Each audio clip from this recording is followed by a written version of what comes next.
Nobody looking at you, right? Yeah. Very important, man.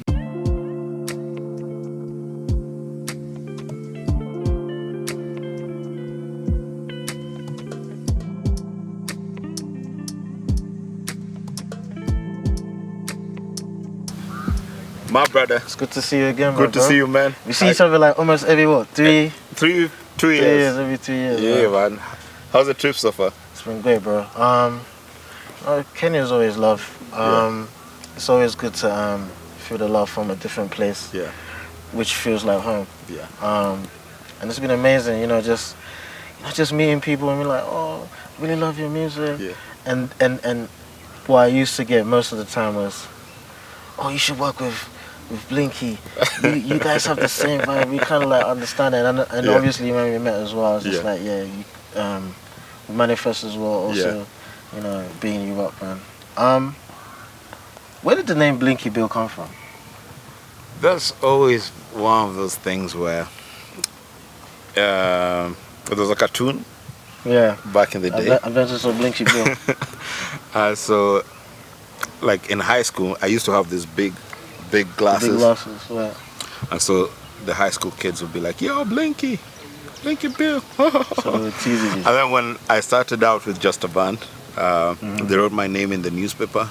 I was just like, Bill Salanga. I was like, I sound like an accountant. So I was just like, let me switch. And at that time was when I was also really listening to Danger Mouse, the producer. Yeah, the producer. And so I was just like, oh, okay, at least I'm in good company. Yeah. Then now it's like, it's stuck. Yeah. I always wonder, like, if I want to change it. But also it's just got me a gig this Friday because the Australian High Commission were like, yeah, we want Blinky Bill to come play this show. So shout out. That's cool. Yeah. Yours? It's just simple. My mom's just started calling me Juls when I was 2, when she needed something. Yeah. So, obviously my full name is Julian. Julian or Julian? Julian, okay. Yeah. If you want to be French, the French people say Julien. Julien, shout out. But Julian. But my mom calls me. She's been calling me Jules since I was a baby. Yeah. When she's trying to sweeten me up and she needs something. But I was just like, why don't I just use that as my moniker? Yeah. And now everybody calls me Jules. When someone calls me Julian, yeah, it's like that's someone who's known you probably. But then also, when some people don't even know you, but they try and get too familiar and they're just like Julian. Then you just Julian. Don't. Relax, bro. Yeah. We're not there. We're not there yet. What do you think is what do you think your first introduction to music? What's your first memory of music like as a younger, like whether it was like, parents playing stuff and all that stuff? One of the things, my folks, they don't consider themselves musicians, but they are. Right. Because when I was a kid, I'd see my dad as part of the choir, like in one of these choirs that sing for the president on national occasions. Right. So he'd be on TV, and my mom bought a guitar and she used to play. Okay. Not very well, but she used to play. And so over time, I just became very drawn to music. I remember there's a time my mom traveled and she came back with a Discman, which also had FM frequencies. Right. And she had these headphones, there were some Sony headphones, which you stick in. And I remember at the time Eminem had just put out that song, Hi, my name is what? And in one of those songs, in that song, in the production, there's a synth that goes from one side to the other. It's like so it's like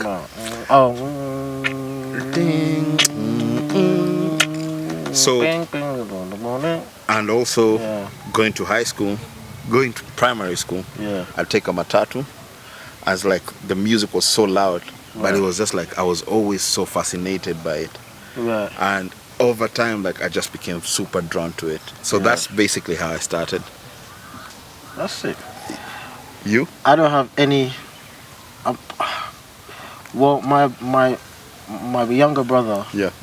He played the guitar. Yeah. He did musical lessons. My sister plays the piano. Yeah. And she played up to a very high level. Like she did, you know, she was in school. A virtuoso or something. And then obviously she got older and she just gave it up. So they're actually more musical. They were more musical growing up. Yeah. In terms of like learning, I never learned how to play an instrument. Yeah. At the time, I was interested in other things. Yeah. Football, girl. I had no intentions of. But I think growing up, you know, my dad has this massive vinyl CD collection of all the jazz musicians you can think of, from George Benson to Grover Washington to all of Quincy Jones's albums. And my mom, she's a big reggae, high life fan as well. So growing up, music was always in the house. That was probably one of the most important things. Yeah. We could be the most poorest family, but then as long as the sound system is working in the house, then that was whatever. And then, you know, just from there, I guess my musical influences have been triggered, or I guess they've been influenced by the sounds I was hearing. So I like to add a lot of high life and jazz elements into my music as well. But that's kind of like where my musical journey has been. Yeah, man. And who would you say is like a big influence from back in the day or now, in terms of like what you're listening to, or the things that have really stuck with you over the years? Well, I say my goat is Quincy Jones. Same. Yeah, my goat is Quincy Jones, just because one thing about Quincy Jones was rest in peace as well, was he was an amazing producer. Yeah. And he was an amazing instrumentalist, because he played keys, he played, you know, the horns at a point. He couldn't play anymore until he had trumpet player. Yeah, until he had his issues, and then he wasn't allowed to play anymore. Otherwise, it would affect his. Well, but yeah, Quincy Jones for sure. And I think moving on, Dilla for sure. Yeah, I think those are my goals. Quincy Jones and Dilla for sure. I definitely, like today in the morning I was listening to Donuts. I just bought the record. Yeah. And a lot of my production is anchored by how that bounce, that swing. Just leaving it to that, I've gone back to producing on the MPC now. Okay. So like a lot of my new beats probably started on the MPC. Right. And then take it to Ableton. Okay. But is it because you just like the creative process and it just makes it feel a bit more like... I like the creative process, but also I have a bunch of records. Like, it's not the biggest, the most big collection, but it's a good collection of old stuff. And also I like very tactile. Right.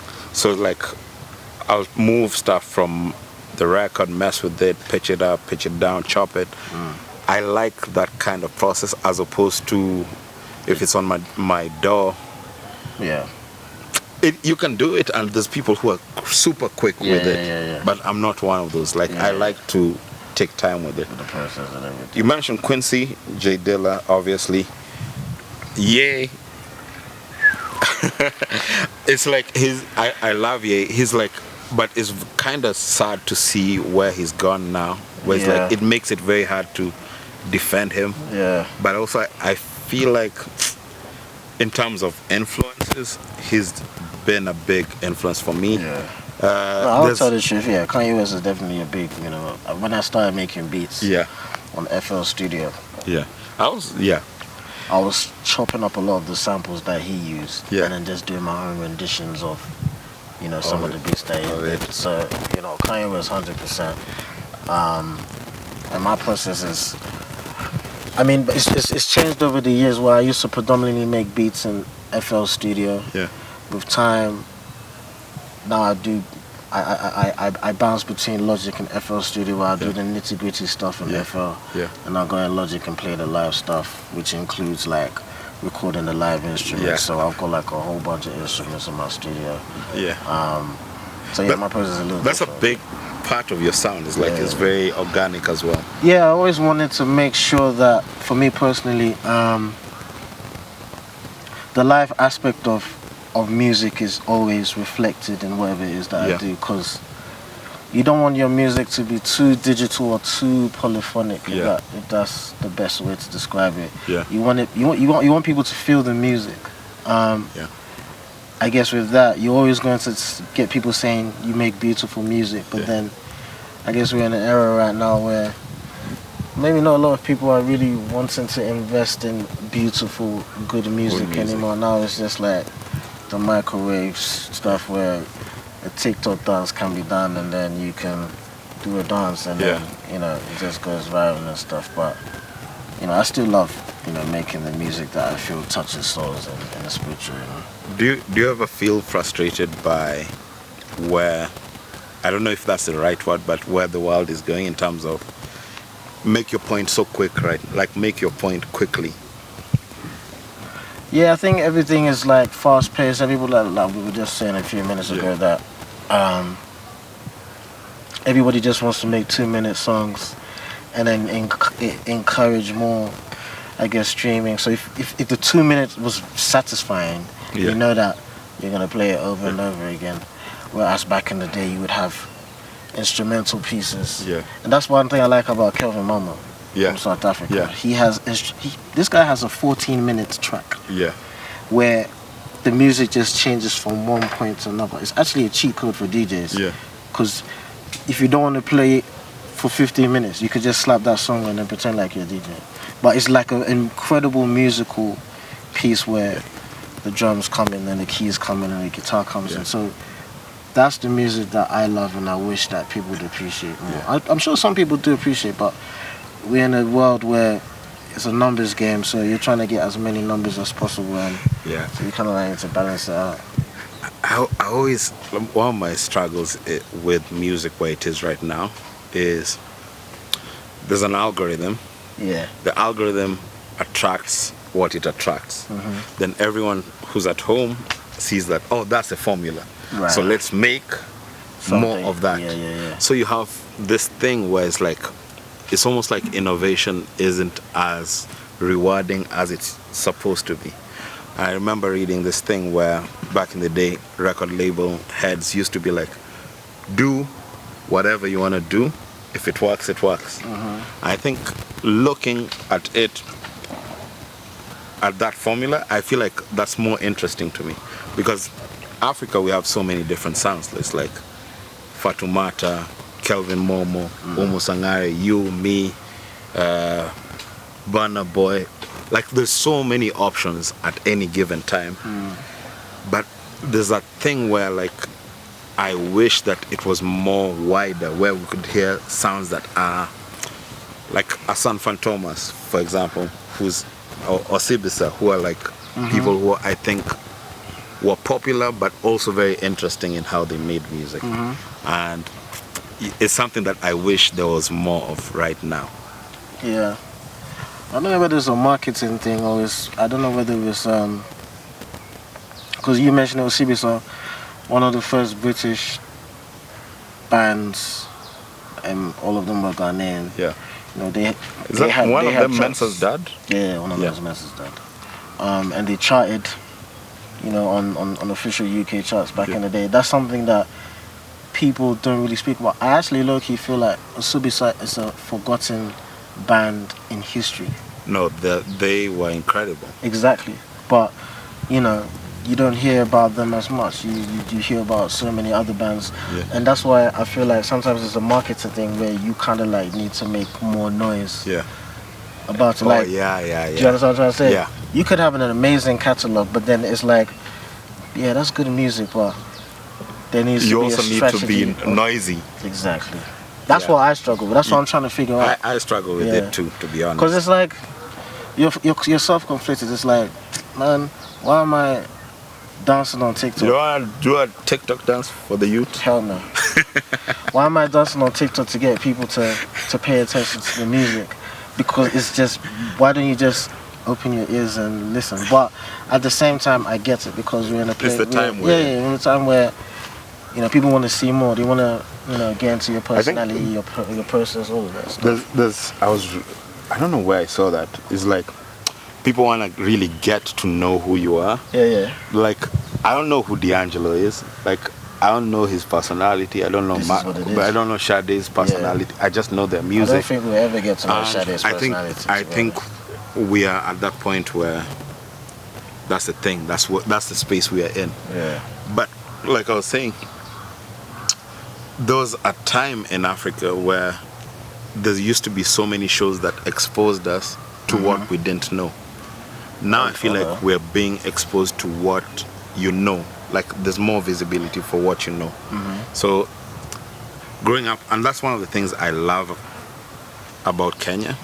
As playing around Africa, I've noticed, I don't know if you've seen it as well, it's like Kenyans tend to be very curious about other places. Sometimes even to the detriment of Kenyan music. That is so interesting. Yeah. I noticed that yesterday. Yeah. When I was playing, I was excited to add some Kenyan music to the mix. Yeah. Because I'm sure everybody is expecting I'm going to play predominantly a lot of my music and then mix it with Afrobeats and piano and house. Yeah. And I played a couple of Kenyan tunes that, you know, I really like, the Arbotones, Gengetong.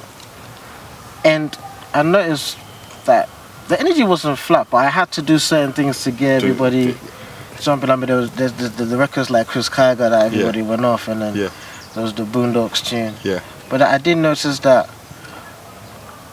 when your people are too familiar with something and they're home, they don't show it as much love. But I guarantee you, if a group of Kenyans, and it's not even just Kenyans, it's Ghanaians, because the albums of Ghanaians as well, if there were a group of Kenyans in a foreign land and they had a Salty Soul, or they had a Blinky Bill, or they had a Zeno Manasseh coming to perform, everybody would be singing their hearts out because we are celebrating our music in the foreign land. Look at how far Kenyan music is for us. But if you're in, what's it called, your own home, and then it's played, it's kind of like, oh man, I hear this every time.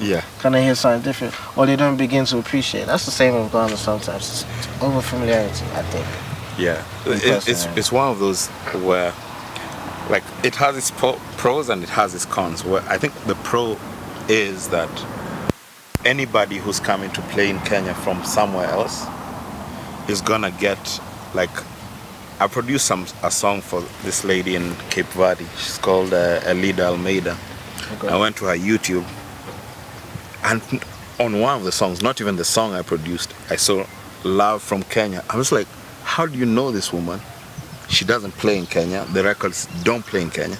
But Kenyans, like, will seek out things in that way. But sometimes you go to another place. I remember playing this show with Show Them Camp in New York. And Summer Stage. It wasn't Summer Stage. It was like SOBs. Yeah, SOBs, yeah. And because I'm also used to Kenyans being like so excited about something you don't know, it was like jumping to, what's it called? Have you seen when rock stars jump to a crowd and then people like the whole people and then you fall flat on the ground? Crowd and it's like, like a lot of Nigerians know Nigerian music, like, and Show Them Camp, we're similar in that way, where it's like they experiment a lot, they do things that is not necessarily mainstream, but the crowd at SOBs was packed, everybody singing the songs from beginning to end, and it made me a little bit envious. But on the other side, I was just like, when I've played around across Africa and I come back, I'm always like, Kenya is a good audience because there's a home for everybody. Yeah. I agree with you, man. What's the best moment of your career so far? Damn, that's a hard one, man. It could be accolades. it could be a dream feature. It could be. Okay, I'm gonna mention quickly two. I think there was one time I was being selected as to be part of RBMA in Tokyo, which, like, there was no East African who'd ever been there. So for me that was such a big thing, because a lot of my people who I look up to, like the Flying Lotuses, like Black Coffee, Kool the song, were part of that thing, and they don't do it anymore, but at the time that was a big highlight. And the other highlight was I was prepping for Summer Stage. This was a show I was doing with Mr. Easy, And then I was staying with Sina. Okay. Sina Soul? G. Sina G. Okay. She died like maybe like 3 years ago. Oh, and so at the time she used to work for OK Africa, and I'd be like, yo, I really want to meet Q-Tip, because Q-Tip is also a big inspo for me. Q-Tip, the Neptunes, those guys, Jamiroquai. But so I told her, yo, I really want, and I think she's just like, yeah, that's a good wish, but it is what it is. So I'm playing this show. I was playing this show on a Friday. Yeah. It's called Soul in the Horn. And then one of my Kenyan friends comes and says, yo, Dave Chappelle is in the building. I was like, what? That's crazy. And then a few minutes later, I was performing one of my songs, and then Q-Tip shows up and says, like, yo, could you start that song from the beginning? I was just like on the mic, but so stunned, because I'm just like, what the hell? I've been talking about this guy for like 2 weeks, and then he just shows up and he's like really enjoying this set. Yeah. And then we talked a little bit afterwards, but I was coming back home, so nothing really panned out off of it. But for me, we took a photo of that, and that was a big highlight. Q-Tip is a legend. He's a legend. That's a legend. Yeah, for you? I'm sure there's many to count. There's two. Yeah. The first one is I won Producer of the Year this year at the Mobos. This year? Yeah. Appreciate it, bro. Boom. So Mobos is... I know what Mobos... The most, yeah. For those who don't know what the Mobos are, it's the most prestigious musical award amongst the black community. Yeah. And last year was a crazy year because I was just literally all over the place. Yeah. Building up to my celebration of 10 years in the game. Yeah. So, I was working on an album. Yeah.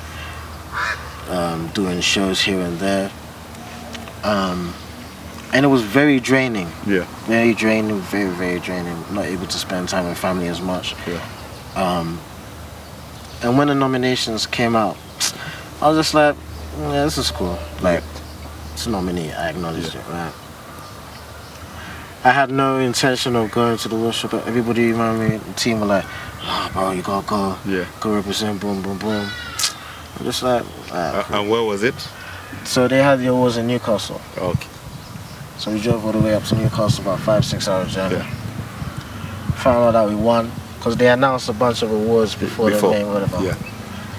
So I remember just being in the room, and then we were like, yo, whatever happens tonight, guys, thank you for this journey. You guys have been amazing. We just cheered. We took a shot. Boom. Went to my room.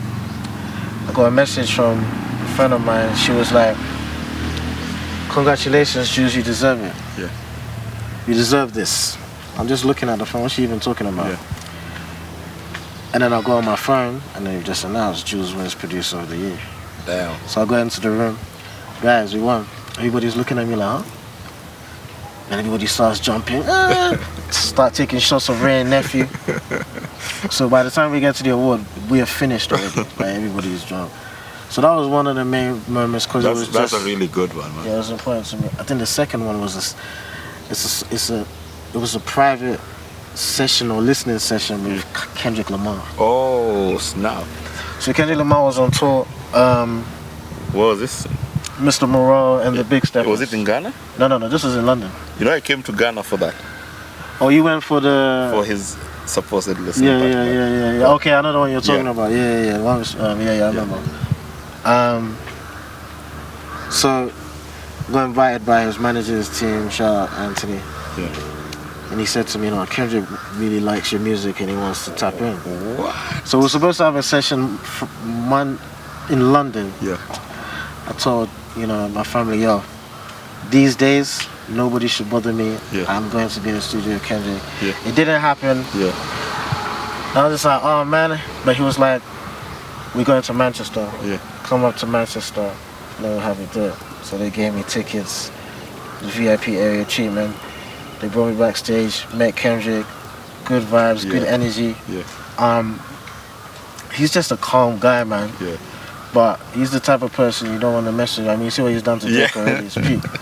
And then after his show, which was an amazing show, they set up like a little room studio. He literally had all his speakers and everything. Jeez. So I played him a bunch of beats that I thought he would like, and he just messed with everything. He was freestyling and everything. So that moment for me was cool. We didn't even have to do a song. It was just like being able to showcase. That's a proper highlight. My music for one of my favorite artists right now. So you know, when I started liking Kendrick was on Section 80. That's how I got introduced to him. Yeah. That song, because it felt like a very African. Yeah. It felt very African, the horns, and that's when I got into it. Yeah. That's how my younger brother introduced me to Kendrick Lamar. Yeah. Through Section 80. Yeah. And Section 80 is sick. Yeah, that's arguably to me that's one of Kendrick's best albums. I don't even think he considers it. They consider it a mixtape. Yeah. But to me, it's an album. No, that's an album for sure. Because from beginning to end, all the songs. Yeah. And he never performs any of the songs from that tape, publicly. He only performs from like Good Kid, Mad City, which is interesting. But one day, hopefully, if he's doing like a 20-year anniversary of Section 80, I want to be there. I would want to be there. Yeah, that would be sick.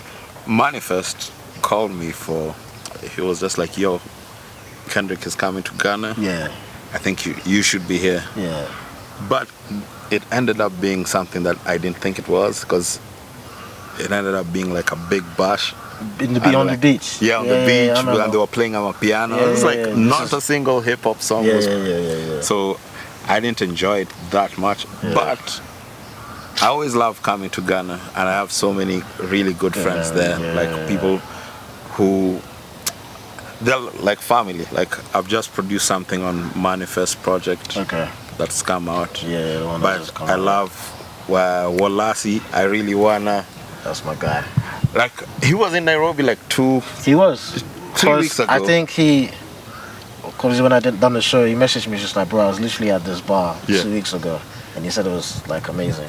Yeah, he messaged me, but I was traveling at the time, so I was like, this is this. Walasi is one of my favorite artists from Ghana. Period. Like an incredible, and he's not even just a rapper, singer, producer. Yeah. He's actually a proper painter. So he's a proper creative. And the songs you guys have done with him, like they have stuck with me as well. Thank you, man. We plan to do an album together. We just want people to take it in properly, where it's like, don't just want to put an album out for the sake of putting an album. So I want it to be like a sick album where it's like, yo, like a good album. You know what I mean? So.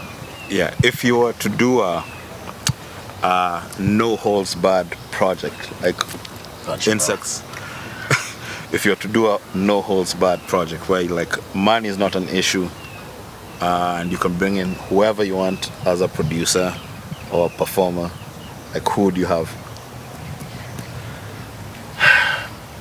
I would love to do an album where I'm producing the music with either Black Coffee or K-Tronada. K-Tra. And in terms of the performer, tricky one. I wouldn't want to say Kendrick because it'd be soulful. Yeah. Yeah, but he is insane. Yeah. I think I would have. Damn, that's also not an easy question because it's one of those ones where like all the names that could possibly so many names come to. I think I'd want to do something with Anderson .Paak. I think Anderson .Paak that'd be cool. Is very impressive in the way that he's such an old school musician in the modern times. I feel like he'd have made sense playing with James Brown, but he'd also make sense now with where technology and sound and how American compression makes the sounds knock. K-Tra, I think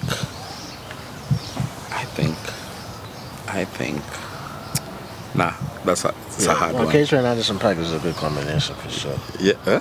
K-Tronada and Anderson .Paak, it's a good combination. And also when K-Tra first came out, he made me see African music in a very different way. That's interesting. How so?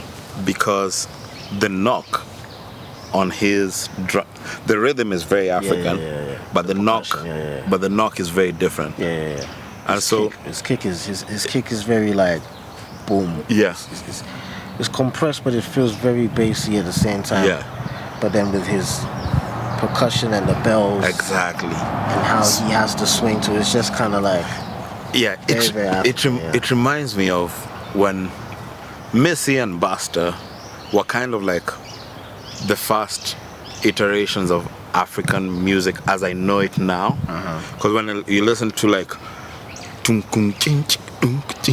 like it's very African, but it's not. It's just like, and those kinds of things where like when I was coming up, my mind was processing it and like, I want to make music that feels like that, as opposed to like traditional how we know it.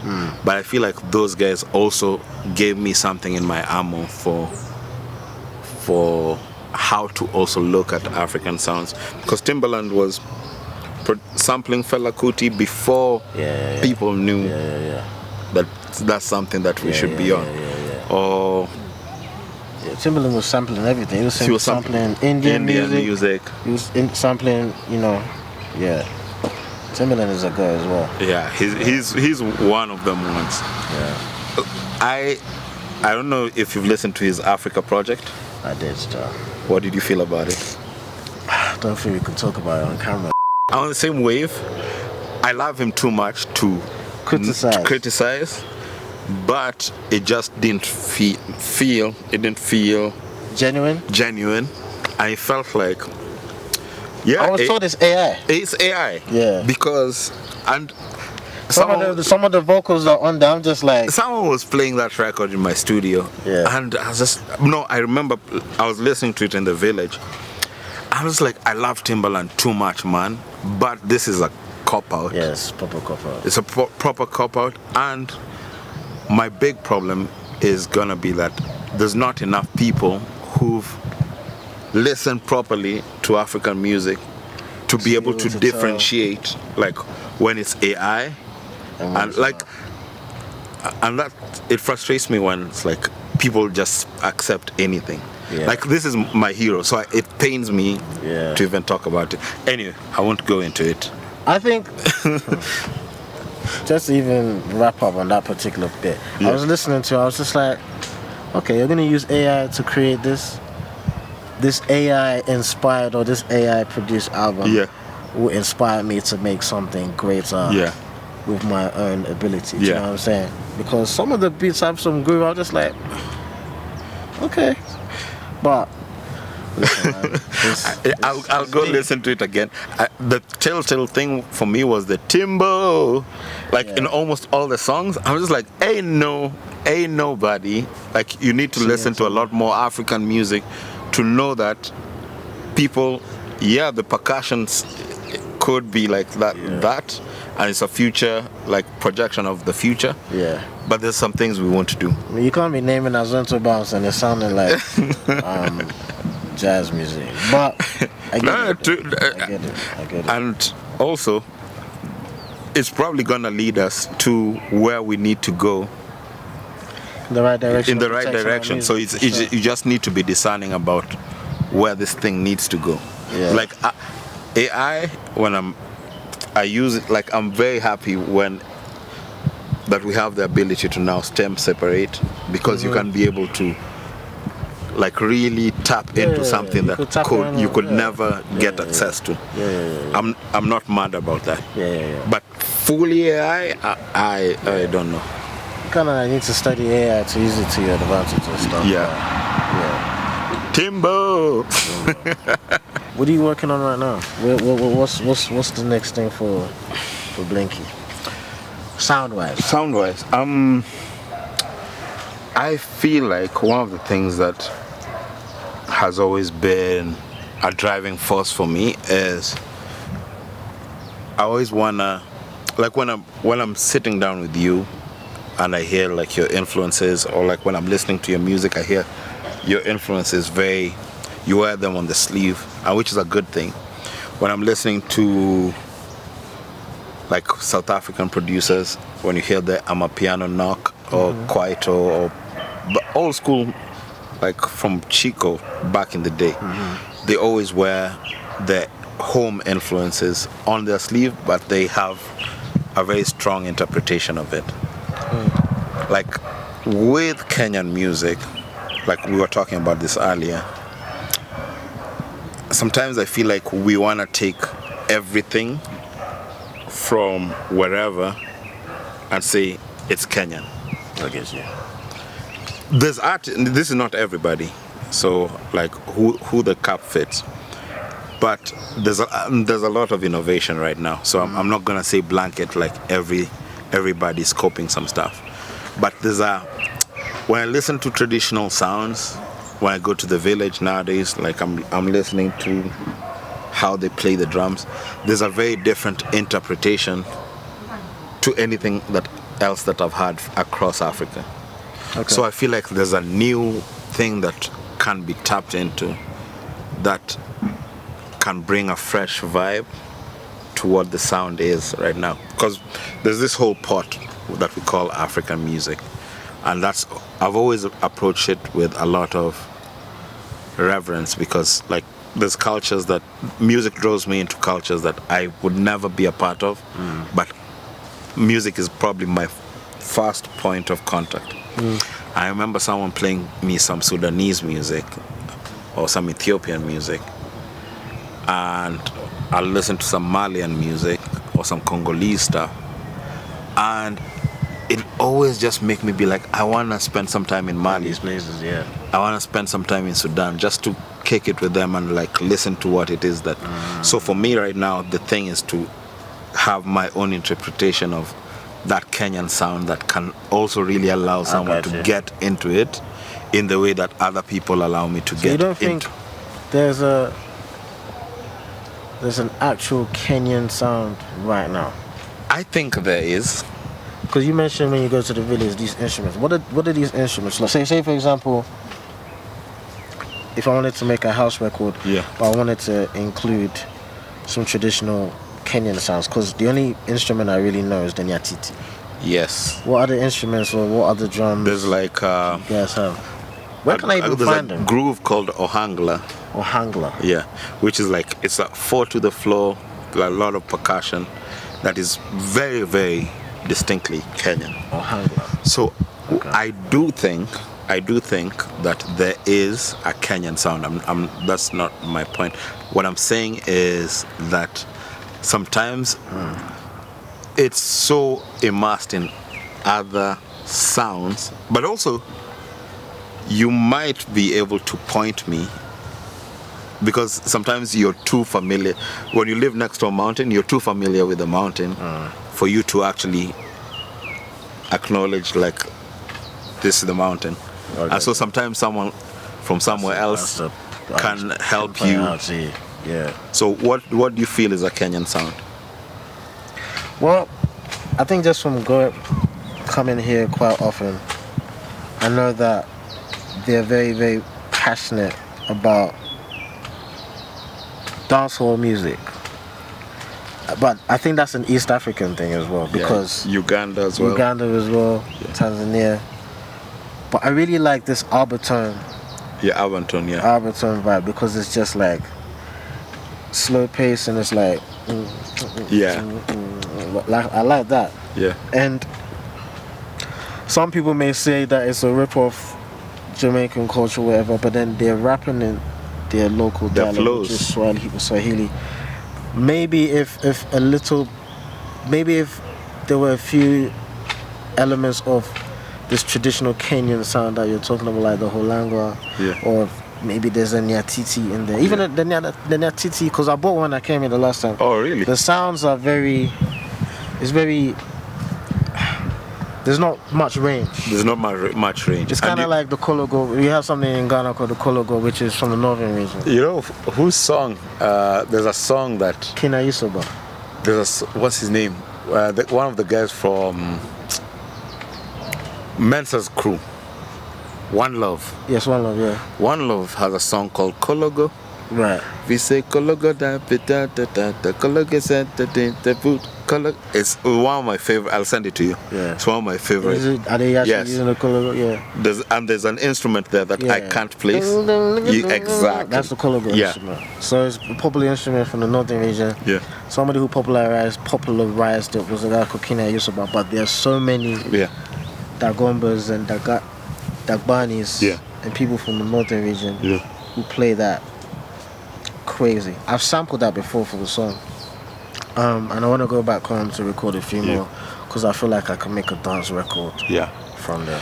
And so I want to be able to make a dance record where a lot of the instruments are predominantly African music and it can relate to everybody. So you mentioned earlier that you want to mess with dance music a little bit. Like what's your vision for it? I definitely want that knock. I have been listening to a lot of Black Coffee and K-Tronada, where I agree with you, especially from K-Tro's elements of African music and how he uses his cowbells and whatever. More cowbell. I'm just listening. I'm trying to listen to a lot more dance music to figure out where I want it to go, because I just need to be making records for the dance floor, because I've been DJing a lot. Yeah.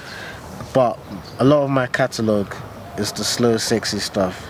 That it's great to have sexy time, but it's time to party. It's time to party. Yeah, it's time to party, man. It's time to get people, doing crazy boogies on the dance floor and stuff. So that's kind of like the mindset. I'm definitely trying to do some dance music and a little bit more faster, 150, 120 BPM onwards.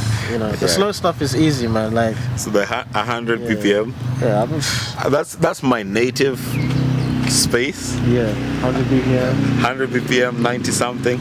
But like you, actually, if you have some time this week, like I'll play you some of my imaginations of dance music. Yeah.